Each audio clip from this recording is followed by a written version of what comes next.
امام موسیٰ کاظم علیہ السلام کو وقت کے ظالم بادشاہوں نے ہمیشہ قید میں رکھا، کیونکہ وہ جلتے تھے، حسد کرتے تھے کہ حکومت ہماری، دولت ہماری، بادشاہ ہم ہیں، لیکن پھر بھی لوگ ان پھٹے پرانے کپڑے پہننے والے سادات کی عزت کیوں کرتے ہیں؟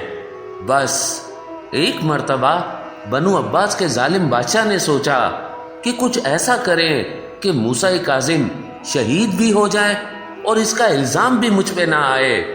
بہت غور و فکر کے بعد کسی نے یہ مشورہ دیا کہ اے ہارون، ایسا کرتے ہیں جنگل سے کچھ شیر پکڑتے ہیں، ان کو 7 دن تک بھوکا پیاسا رکھتے ہیں، وہ جب حد سے زیادہ بھوکے ہوں اس وقت ہم موسیٰ کاظم سے کہتے ہیں کہ آپ نواسہ رسول ہیں، امام علی کے پوتے ہیں، آپ سے بہتر علم والا کون ہوگا؟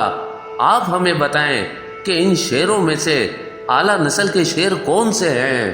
امام کو اندر بھیجیں گے، بھوکے شیر امام کو کھا جائیں گے، اور پھر ہم کہیں گے کہ ہمیں کیا معلوم کہ شیر اس کو کھا جائے گا، ہم تو اس کو رسول اللہ کا نواسہ سمجھتے تھے۔ ان سے امام موسیٰ کاظم کی عزت بھی کم ہو جائے گی اور وہ شہید بھی ہو جائیں گے۔ بس شیروں کو پکڑا گیا، ان کو 7 ایام تک بھوکا پیاسا رکھا گیا۔ امام موسیٰ کاظم علیہ السلام کو یہ حکم دیا گیا کہ وہ شیروں کے پنجرے میں جائے اور ہمیں بتائے کہ ان میں سے اعلیٰ نسل کے شیر کون ہیں۔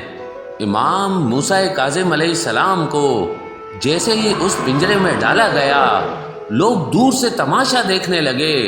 ایک طرف رسول اللہ کا نواسہ امام موسیٰ کاظم تھا تو دوسری طرف وہ بھوکے پیاسے شیر قریب آنے لگے، سب خوش ہونے لگے کہ ابھی کھا جائیں گے۔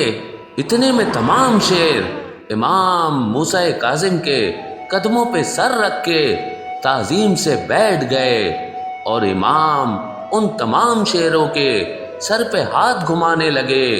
سب دیکھ کے حیران ہو گئے کہ یہ اتنے دنوں سے بھوکے شیر امام موسیٰ کاظم کو کھا کیوں نہیں رہے؟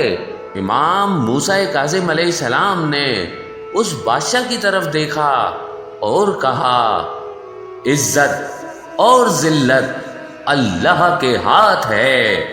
اے بادشاہ کہلانے والے، یہ تمام شیر اعلیٰ نسل کے ہیں، کیونکہ جو ہمیں پہچانتا ہے وہ کبھی کم نسل کا ہو نہیں سکتا۔ وہ بادشاہ پشیمان ہونے لگا اور لوگ رسول اللہ کی آل پہ، اولاد پہ درود بھیجنے لگے۔ سلام ہو نواسہ رسول امام موسیٰ کاظم علیہ السلام پر، امام موسیٰ کاظم علیہ السلام پر۔